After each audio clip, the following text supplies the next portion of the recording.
You're listening to the Good Question Podcast with Richard Jacobs. Our goal is to make each of our guests exclaim, that's a good question. I don't know the answer. Because when that happens, it means you, the listener, may be inspired to learn more beyond the interview and to ask great questions yourself that lead to new insights. In this podcast, we cover historical and current anthropology, comparative religion, and history. Welcome, and let's get started.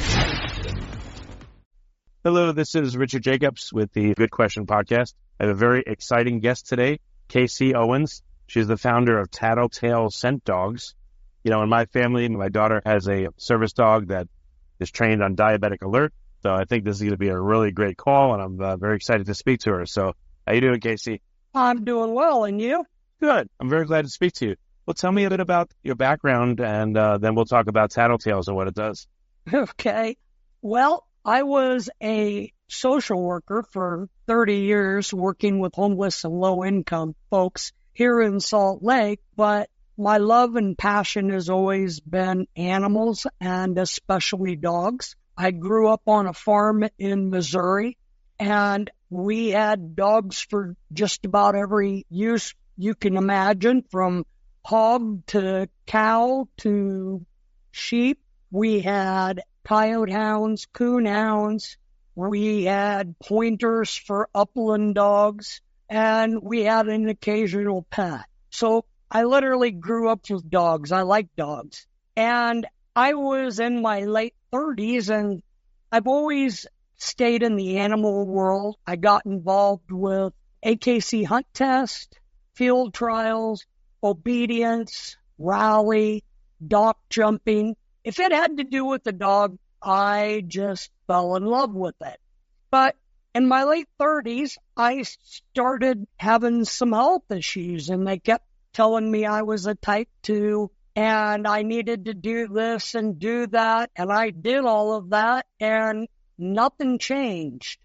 I had gone into my doctor, and my previous A1C was like 6.4 or something like that. And when I walked in, they did my A1C test again, and she promptly started yelling at me and told me that I had been lying to her, that I wasn't doing any of these things. Right. But yet I had lost almost 70 pounds, and I could look at lettuce, and I mean literally almost look at it, and my blood sugars would jump up to the 200 and 300, and my A1C was right at 14. So after she got done kind of being angry at me, I said, "You're very unhelpful," and said, "You need to send me to somebody that is." And I walked into a endocrinology office to speak to an diabetic educator, and several questions were asked. And I told her what was going on, and they ran more tests, and I walked out of there holding insulin, syringes, and told that there's a very good likelihood that, no, I'm really not a type 2, I'm a type 1, and just late onset. Now, I don't know anything about anything. You know, I'm just a kid from Missouri, but it's my body, and I want to do... I want to manage this. Also, about that same time, my father had passed away from diabetic complications, and my older sister was going through massive heart stuff. Yeah, that probably really worried you, all this going on at once. Yeah, there was a lot going on, but the interesting part of what happened was I am just like, I don't know, so I started researching and started looking into what this is, what can I do about it, blah, blah, blah, blah. Well, one day I was sitting on my couch in the front room, and I had two dogs at the time. One of them's name was Cheveo, and the other one's name was Bravo.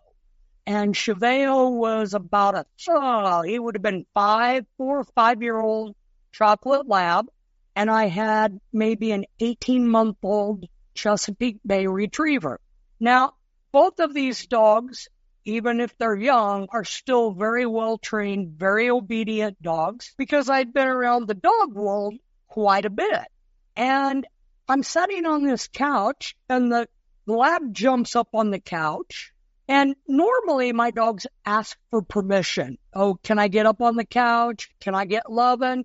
But that day he just jumped up, and he didn't ask for permission. He just literally flopped over. And I thought, that's kind of weird, but okay, I'll pet ya. He had just gotten settled in, and the young Chesapeake walked up to me, put his head on my knee, backed up, and patted his front feet, which up until this point, it has meant, hey, lady, I got to go pee. Would you let me outside? Right. So I say to Chevelle, off. And he looks at me with the weirdest eyes and just goes, and I said, off. And he gave me the, again. And I said, okay. And I stood up, just pushed him onto the floor, went to the back door. That dog, I opened the door, and the dog just sat there and looked at me. And I thought, holy cow, what's going on here? You don't want to go? Great. I go back, sit down again. This repeats a second time. I again go to the door. It then repeats a third time. And the third time, when I pushed the older dog onto the floor, the young dog, who was very tall and very lanky, jumped up and put his front feet on my shoulders and looked me dead in the eyes. And at that exact moment, I felt a low blood sugar. And I thought, all right. So I reach over, I grab my kit, and I was in the low 60s, I think. And I went to the kitchen, I got a juice, and I am sitting here looking at these two dogs going, did that just happen? Is it possible that a dog can smell this low blood sugar? I'm very confident they all smell highs. I mean, I was warned about that as a child, and being around hogs, that you don't go in with an open wound because of the smell of blood. What happens if you do? If they attack you or something? Yeah, they'll probably try to eat you. Really? Really. And the next piece that happened was, I remember my grandfather saying, yeah, animals do not like high blood sugars. When you smell like rotten fruit, most animals don't like you. Okay, so what do I know? I'm just a kid from Missouri. So I go get this juice, and I'm sitting there on the couch, and I'm watching these dogs. And I'm thinking, can this happen? So I started doing some research. At that point, there was one company doing Diabetic Alert Dogs, and they were located in California, and they would not talk to anyone outside of the state of California. Oh, they were afraid of being accused of practicing medicine when they weren't licensed or something? I don't know. I know they wouldn't even tell me that. They just say, I'm not in their state. I said, all right, I'm a good dog trainer. I can figure this out. It's not rocket science. It's about reading dogs. It's about understanding their language of communication and working within their boundaries of how we can make this happen. So back then, you had to write down every time you checked your blood sugar. They didn't have, the early Dexcoms were just coming out. And so I reached over, I got my thing, and I got into the habit of blood sugar 130, dogs sleeping. Blood sugar 225, Bravo laying across the room glaring at me, Chevelle trying to pin me to whatever I'm sitting on or to get me to sit down. 82, Bravo is in my face, often panting, often making intenser eye contact. Chevelle still wants to pin me to everything. This went on for, I don't know, a month or two, where I just kept notes. And there became a pattern of what my dogs were doing when my blood sugars were 90 and less and above 180 most of the time, but never missing anything above about a 210. Okay. And I thought, okay, now I know they know something, but what do they know? Nobody could tell me. What are they picking up on? So I went back to some old dusty library books and started trying to figure out what is happening in the body with lows and what is happening in the body with highs and how magnified that becomes as you start into DKA. And then here's the answer. A little thing called ketones. And a ketone is nothing more than something that causes another action to happen as I understand it. I'm not well-versed in medical. I tend to put everything into layman's English, but that makes sense to me. But my next question was, is there different ketones involved with a low, a high, and shifting into DKA? Diabetic ketoacidosis, you mean DKA? Right. So that started a whole journey into a world that I didn't really ever want to know about. But, okay, but it's also going to cause me to watch what's going on with the dogs. I decided I was going to teach. After I recognized they were doing it, it became just a matter of a very short time where if I noticed Bravo in particular, if he moved away and would not advance to me, it was a high alert. And if he was in my space and in my face, it was a low alert. I can put that together, but that doesn't meet the ADA definition of a trained task. So I took it a step further. When I observed that, I said, go get my meter. And he would walk over to my TV stand and grab my meter and bring it to me. And he got very, very good. Anytime my numbers were out of range, he would go get that meter and bring it to me. If I was really low, he actually threw it at me. But that's okay. But I thought, well, if he knows to go get it above those numbers or below those numbers, he has to be able to smell, if you will, that there's a difference. Right. What is it they're picking up on?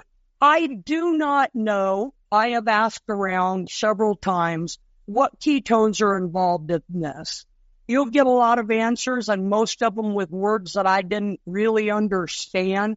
But one of the people finally said there are 4 ketones that are released when we're low. I don't remember all of them. One of them is acetone. Okay, well, that makes sense. Is that also released with a high? No. Is this released with a high? No. Okay, so there is differences. So I, again, took my meter and my numbers, and I decided that I would chain together an alert process. He smells something. He goes and grabs something to tell me, my meter. I wonder if he will differentiate. So I started off teaching him a bow for a low and a wave or a bop with his paw for a high. Well, apparently the dog might be smarter than me because he recognized that me as a dog person, I don't pay a bit of attention to dogs that are stretching on the floor in front of me. So he literally did this part of it on his own. He switched them. He started using that paw for a low alert because he knew it irritated the snot out of me. Yeah. Well, sometimes with their nails, when they paw you, it's like, ow. And yeah. And then he would bow for a high. He got very reliable at it. Like to the point where when I checked my numbers of my written numbers against his alerting, anything underneath 80, he was between 95 and 100%, and the same above 200. Now, at 90, he started getting into the 85 to 90% range, but he was better accurate at night than he was during the day. So my goals, well, there's a lot more things that happen during the day. There's more things to go smell, introduce yourself to. And at night, it's quiet, and it kind of just gradually gets into that brain. And I thought, well, that's interesting. So out of that, I learned that alerting starts with, hey, there's a problem. I need to tell you there is a problem. Then I need to go to number 2. What is the problem? Well, my original thinking was, what is the problem, was going and grabbing my meter. We took that a step further and got it to where he would paw me for a low and bow for a high. And I thought it was pretty cool and pretty amazing. And, I'm at hunt test and my dog is doing all these fantastic alerts in front of other, people that are in their own right, very good dog trainers. And they are just amazed. And then the phone calls started. And the phone calls were parents of children that had not had a full night's sleep since diagnosis, because many times with especially diabetes, and I'm sure other childhood illnesses, the parents somehow take on that they are at fault and responsible.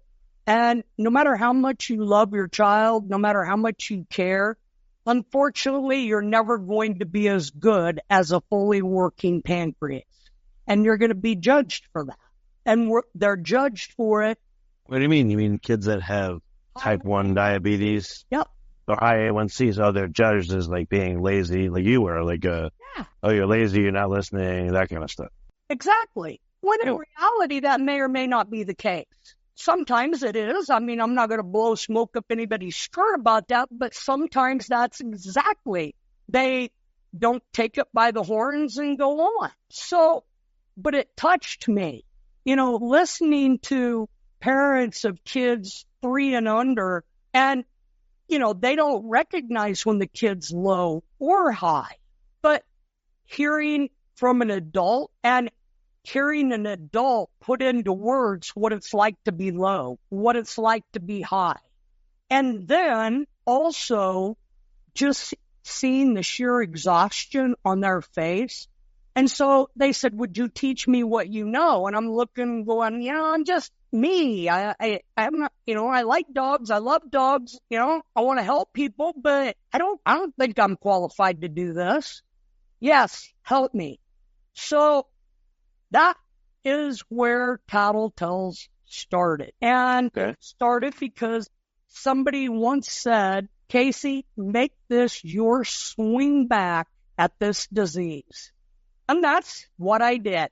I can't fix the diabetic industry. That's somewhere around $600 billion. And I would love to say they want a cure, because in talking to diabetics around the world, almost every one of us has been told that there will be a cure in the next 10 years at diagnosis. And all of us, many of us, have become jaded, and to the fact that, unfortunately, they don't want a cure. They want to give us another gizmo so that they can make more money.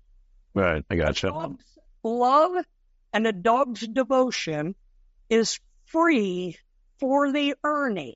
If you are willing to go to their level, learn their communication, and learn some things about dogs. So that is how I started Tattle Tales. Okay.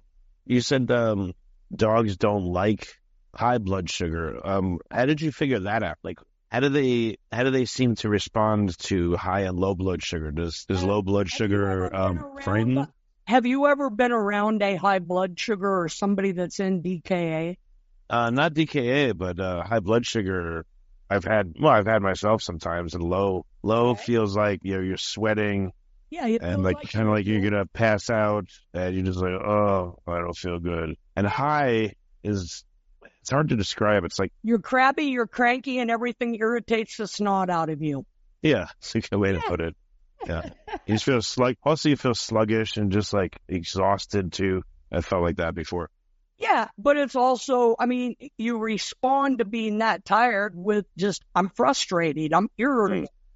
Yeah. But anybody that has ever been around really high blood sugars, if you talk to nurses or doctors, and they walk into a room, you can actually smell an extreme high on humans. Really? What does it smell like? Like a sickly sweet odor or something? Yes, very sickly sweet. Have you ever walked through an orchard where the apples have fallen off and they're in the process of decay? And it's just got that, there's a sweet, once you smell it, you know it, but you can't really put words on it. But it has a very much of an odor. Growing up hunting and around animals, and being around other type 2 diabetics that were pretty much uncontrolled, you would hear them have conversations about making sure that they were upwind of the game. Because if they were, downwind of the game, because if they were upwind of the game, the animals would smell them. And it was always worse with the diabetics. Don't ask, it's just things that came together over the years. Yeah, all of a sudden this realization came to you, Yeah. And so now, I don't know, I'm going on at about 15 years doing Tattle Tails, over 400 service dogs later, with only 8 of them having ever come back or having had issues that I needed to intervene on. I feel pretty comfortable about this subject, and, I talk a lot about the science, but it's evolved now to, hey, Casey, do you think that dogs can alert on seizures? Absolutely they can. Yeah, I've heard they can. Yeah, that's crazy. But do we know what they're alerting on? No. Right. How do we begin to figure that out? Because there's no money in figuring out what they're alerting on. There's only money in, trying to get us to keep going with that. Why can't you, if someone has, for instance, high or low blood sugar, why couldn't you do an experiment where they blow into a device that saves their breath and then puts it through a gas chromatograph or something, and then they can see what compounds are in it? Same thing for seizure alert. I have no idea how to do all that, but I knew how to spit into a bottle, and I knew how to work with sweat, saliva, urine, and blood, because there is no pseudosense available to those with diabetes or seizures or cardiac.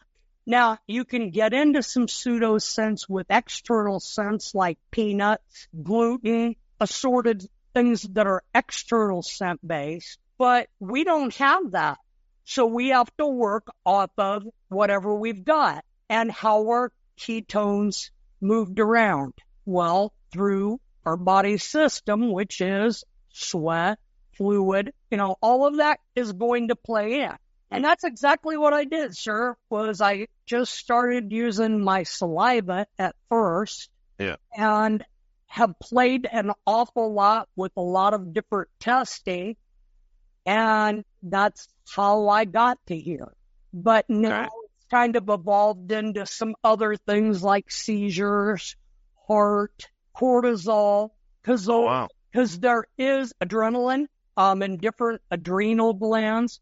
And the more rare it is, the more complicated it is to figure out, exactly what the dogs are hitting on. But you got to start with a good quality dog.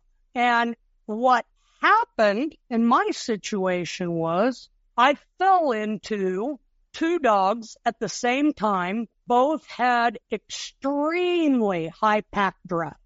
And they had high what? Pack drive. What's that mean? How much do they really care about what their human thinks? Are they a team player? These are high pack dogs. Are they a team player? Yeah. I like that. I imagine them in suits at the office. Yeah. Well, I don't know. If you've ever had a really dog with a pretty good pack drive, these are the dogs that follow you everywhere. Yeah, we have 4 dogs at home, and one of ours is an Australian Shepherd, and he worries about what the other ones are doing. Like if they're not doing the right thing, he'll try to pull them or herd them in the right direction or bite their leg. That isn't necessarily as much pack. Now there is components of pack in there, But this is a dog that genuinely wants to do something with you and for you. Okay. So I didn't realize until years later why Bravo got my attention on that back door and why he kept wanting to go out. I could understand Chevelle going, I care about you, I'm going to pin you to the couch. But why would the other one want to go outside? Well, about 5 years later, I finally figured it out. He was a very sensitive dog. He did not like it when I was upset. He didn't like it when I was ornery. He was very concerned, but he had figured out somehow through set that if he could get me to go into that kitchen where my back door is, I might grab something to eat and maybe be a better person. It would be a what person? Be a better person, not be ornery, not be cranky. I'm one of those that when I drop low, you might want to blow dart glucagon gun because I don't. It's really irritating for some of us when people go, you're low, you need to fix it, blah, blah, blah, blah, blah, right? Mm-hmm. You ever had that? Yep. Or somebody's trying to order you around, and here's the thing. What's going on in your head is, I'm low, I need to fix it. And then somebody starts talking to you, and you lose your whole train of thought and have to go start that whole process over, which is going to cause you to get lower. Well, old Bravo, because he actually had that high pack drive, and he liked me better when I smelled this way than I did when I was low. And he had figured out that if I ate something, I turned into the other person. Now, how? Your guess is as good as mine. Okay. I have theories, but I'm not going to jump in and say I can back everything I'm telling you 100% with science. I'm going to say, oh, and here's why. But I think there's a lot about the universe that science still hasn't caught up with. And one of them is the world. Well, there's no clinical trials to say that eating is a necessity or breathing air. Yeah. But yet everyone just assumes, yeah. Okay. Interesting. So before we move ahead with some more interesting stuff, you kind of glossed over what Tattle Tails does. What do you guys do? If someone. So currently. Yeah, literally. Okay. So currently what I do is I handpick my mama dogs and my daddy dogs, and we go through all the genetic testing, and I'm doing everything I can to make sure that these are happy, healthy puppies within the world of science. And then I will have a litter of puppies that I will start working with very quickly. Many of the parents are working active diabetic alert dogs or service dogs of some kind, not all of them, but some of them. And I will work with them until they're between 8 and 10 weeks of age. And to date, I don't think I have sent a puppy home that has not alerted within the first 24 hours. Oh, wow. Now, it's a raw alert, but they are picking up that there is something different, even at that tender of an age. And then... What kind of alert did you say it is? A raw alert? A raw alert. What does that mean? A raw alert means it's just something that the dog is doing that has been rewarded enough. So how is that lower high release? Well, mostly through sweat and our breath. There's a few that will focus in more on urine, but at the end of it, they have a big picture of all 4 of those components, and they become very accurate at it. But when they're babies, they're generally picking up one thing, a raw alert. The raw alert would be like you are breathing over them, or they are smelling saliva, and they have something happened in their little brains, believe it or not, that said, hey, that smell got me a reward, usually food. And it turned on an area in their brain that the more we pattern that behavior and reward around that smell, the more they go, every time that smell is in the room, I'm going to get a reward. The problem is getting humans to recognize all of that and be willing to document and set down and do the hard work of every time you suspect that puppy is doing something outside of the ordinary. So, for example, we're dealing with a 10-week-old puppy. The puppy came home. It has slept through the night. For the first 5 nights, no problem. On night 6, puppy goes down, puppy is good, puppy's doing this, and at 1:30 in the morning, you wake up to, whoa, from the kennel, whoa, from the kennel. Oh, humans, I know what that means. He's got to go out. Oh, you stumble out of bed, you walk to the door, you put the puppy outside, and the puppy sits down and looks at you. And you're thinking, really? You want to play at 1:30 in the morning? Come on. Hurry up. Let's go. Let's do our business. So you work with them a little bit. Puppy finally is like, I'm not going to do it. So you go, I'm going back to bed. So you put the puppy back in the kennel. You crawl back into bed. And the puppy's been quiet, but then it starts the sounds again. And somewhere in your brain, you hear my voice say, that dog is doing something out of the ordinary. For 5 nights, he slept soundly through the night. Could I have a problem with my blood sugars? I will check. And you check, and you are 62, 240. And you pick up that puppy, and you look at him, and they're like, see, in their own little weird ways, I told you, and you fix it, and you thank them, and you all go back to sleep, and then you wake up in the morning and went, what just happened?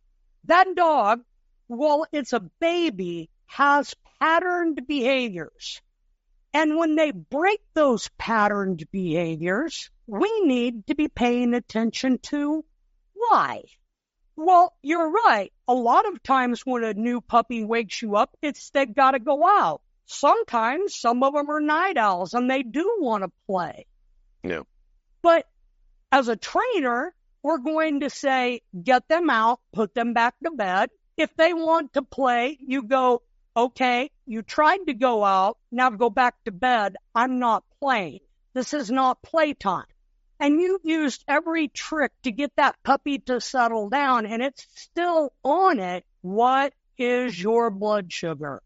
And when you start seeing that happen, no, that 8-10-week-old is not a service dog yet, but do they know smell? Absolutely, because that's how dogs see the world. They see it through their nose, not their eyes, not their ears, their nose. When a puppy is born, they can't hear, they can't see. All they can do is smell. And if a human baby can come out of a mom and know its own mother, and they only have a few scent cells compared to a dog which has between 225 million scent cells and 300 million scent cells. Come on. Those dogs know more about the world than we will ever know. And it's not us teaching them, it's them teaching us. Yeah, wait, is a little bit off topic, but I wanted to ask you a question. I've interviewed a lot of dog scientists and dog people. So what would happen, you think, if you exposed dogs to a new smell every day for a whole year? What do you think it would do to their brain? You know, they had like 365 new smells that they've smelled after a year. Okay, they do smell something new every day of the week. Where you're looking at is what was rewarded, okay? So, for example, kind of a disgusting topic, but we all know that most dogs love to go to the park and eat goose poop and duck poop. Yeah, or cat we food. are Grossed out by it, or cat food, right? Yep. But that's or even worse, if they eat cat food on your bed, which I've had happen. Wet cat food.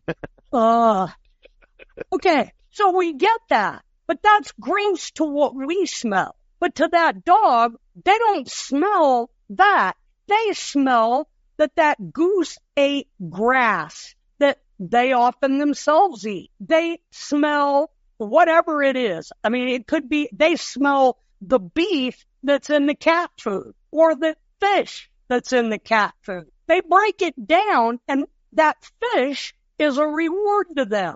That grass is a reward. That's a good thing to do because my note says it's there. Okay. Interesting. So I don't know. What if we upped the numbers? What if you gave them like 10 new smells a day?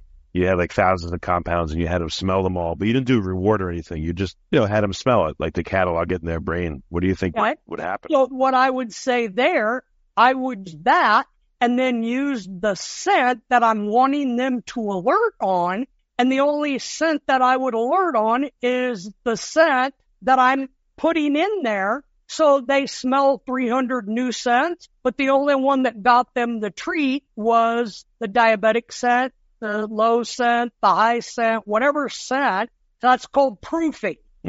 Interesting. Well, you said, though, they don't like high sugar, for instance. So I'm sure there's some, like one time I remember I had wasabi with sushi and I tried to give my dog a little bit of wasabi and the dog literally curled its lips back. It retreated from it and curled its lips back. It looked so weird. I'm like, what are you doing? Was that offended by the odor? Yeah. So I guess naturally there's some sense that dogs are like, ooh, delicious, or some that are like, yeah, this is horrible. In our world, a little bit of perfume or cologne is a good thing, but a lot of the same thing, it's offensive. Yeah, true. Yeah, it's like, ugh, they put too much on. So that's how we got there, and that's how I ended up doing Tattle Tails. After they get their puppy, I work with them for a year via online classes. We go through all service dog stuff, work really hard at it. I have them sometimes work with people in their area that I know, and they continue to work towards training their service dogs. I have them do a mock service dog test because honestly, there is no certification in the service dog world, but really, I really want my families to pave the way to lead the path better behind, because it's getting rough out there in that service dog world. Oh, what do you mean? What's happening in it? Well, there's more and more service dogs. When I first started doing this, I very seldom ran into a service dog team. Flying, now it's not uncommon to have 2 or 3 service dogs on a plane. Yeah. It's pretty obvious which ones have had the hours and hours and hours and hours and hours of training. Yeah, that's what my daughter says. She's like, oh, that one is not a service dog. It's looking around, it's distracted, it's not focused, it's barking, and then some of them you could tell pretty easily they're really good, they're trained well. Yep, because they deal very well with the dogs that aren't trained. They literally will turn their head and ignore them. So, yeah. Well, okay. So how long does it take for someone to train a service dog? If they get a puppy from you, at least they're off to a good start, it sounds like. But how much effort and time is needed for a diabetic alert or seizure alert or, other kinds of alerts? How much work do they have to put in? A lot. Did I say a lot? It's probably even more than that. So what is a lot? Like every day for a year? Or? Absolutely. It's every day. And here's the problem. There is no such thing as a finished dog. They don't exist because are you ever finished? Not until the day we stop, not until the day we die. So how could we ever expect a dog to be finished? If you buy a started dog, it is pretty much guaranteed to you that you are going to spend the next 2 years learning how someone else taught your dog. Or you can spend roughly 2 years learning how your dog learns, learning how to counteract in the dog's world, and you're pretty much going, but I'm telling you, it's always and ever and ongoing till their last day. Bravo passed away. He was 12 years of age, and the day that I took him in, he had cancer really bad, and I took him into the vet, and I knew I had to keep control of my emotions or that would cause my blood sugars to go weird. And so I was doing everything I knew, every trick I've ever learned about diabetes to keep myself level. They was getting ready to administer the pink fluid, and they had given him stuff to relax, and he got up off of the floor and tried to alert. Shame. You know what? You get owned by a dog like that. Notice how I said that. When you get owned by a dog like that, you're going to look at the world a lot differently. The same year that I lost Bravo, I lost my mom to heart disease. I lost my sister to diabetes. I lost my best friend, and I lost my service dog. And the one that just about tore me apart was a four-legged dog named Bravo. It saved my life. He introduced thousands and thousands of people to what a dog can truly do, truly be, truly smell, and he left the world a better place. And, wow, I've had people tell me my dog saved my life, but when you are laying on the floor and your blood sugar is 20 right next to the refrigerator and your body is using to work, and your dog goes and gets tabs, and thank goodness that you are somebody that tends to not put caps on things tight, and he carries that bottle over and squeezes it and pops the top off of it, you realize there's a world out there with dogs that we have not even begun to fathom. That's really cool. Is there any research going on that you're aware of into answering all the questions that you have, about dogs? There is, but I tend to have to, at this point in time in my life, I'm going to go off of what I've observed. I mean, I have access to have that many dogs right in front of me to play with. I mean, I know where the majority of my dogs are, so I get feedback from across the years, and that's kind of what I base what I go off of. There's some pretty good research. In fact, a friend of mine just sent it that was on, what was the name of it? It's one of the government ones. You see, the National Library of Medicine. There's an article on there that somebody just sent me that is pretty impressive, and the title of it is How Effective Are Trained Dogs at Alerting Their Owners to Changes in Blood Glycemic Levels and the Variations in Performance of Glycemia Alert Dogs. Okay. And it was published in 2019. There's some stuff out there, but as I said, there's a big university back east, Penn State, I believe it is, that is really doing some pretty exciting things with scent dogs. I haven't had a chance to follow them as closely as I would like. Yeah. But, if people want and need a diabetic alert dog, service dog, I truly believe that if they are willing to put their nose to the grindstone, that they shouldn't have to pay $26,000 for a service. Because they do the training themselves. Yeah, that's because that's how the dogs see the world. It's through their nose. Right. By the same token, I've also ran across people that thought they could buy a dog's love and devotion. You can't do that either. But if you want it, it needs to be obtainable. And from somebody that's lived with medical stuff, having to pay more for a 3-month supply of insulin than there is a casket is at Costco, that's wrong.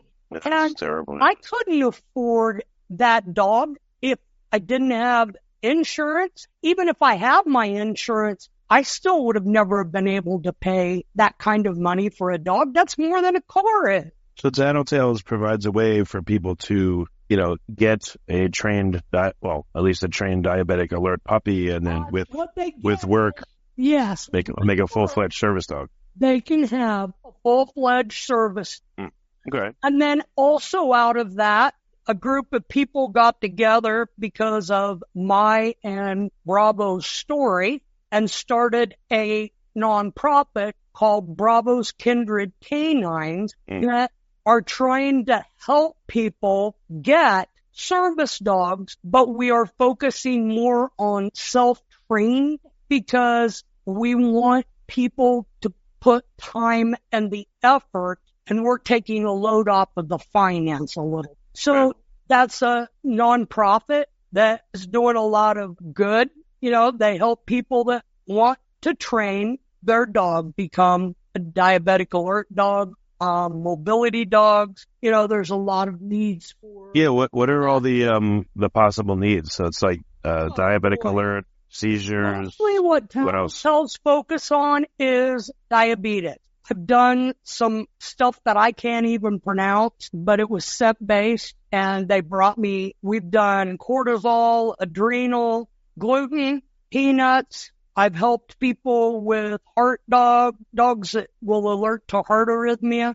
My big thing is that you have to be able to do something to make it better or to remove, or it should allow you to take action to improve the situation. Because if you put a dog in a situation where you're low and you don't fix it and you just keep going down, we're lying to the dog. So we have to be diligent. Remember early on I was talking about alerting comes in stages. Hey, there's a problem. I smell something.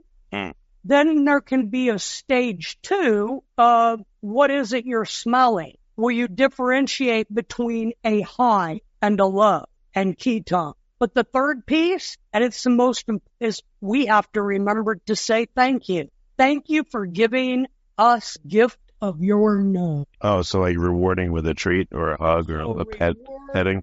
Yeah, reward with whatever the dog values the most and saying thank you. Man, I wish we all lived in the dog's world, huh? Yeah, I know. It's a simpler, nicer world. Well, very good. The time's just about out, but Casey, what's the best way for people to reach out to you? Where can they go? To Tattle Tail Scent Dogs, go to www.tattle, TATTLETAIL, Scent Dogs, SCENTDOGS.com, or you can go and learn more from Bravos, BRAVOS, Kindred, KINDRE, canines.org. Okay, excellent. Well, Casey, thank you so much for coming on the podcast. It's been a really great call. Appreciate it. Thank you for having me, and have your daughter, if she ever have questions, reach out to me. I'm more than willing to talk. Excellent. Thank you for listening to the Good Question Podcast. Please email support@thegoodquestionpodcast.com if you have any referrals to great guests for us to interview. Visit thegoodquestionpodcast.com to hear more interviews. And please help us spread the word by rating and reviewing us on Apple Podcasts, iTunes, Spotify, YouTube, or wherever you listen to this podcast.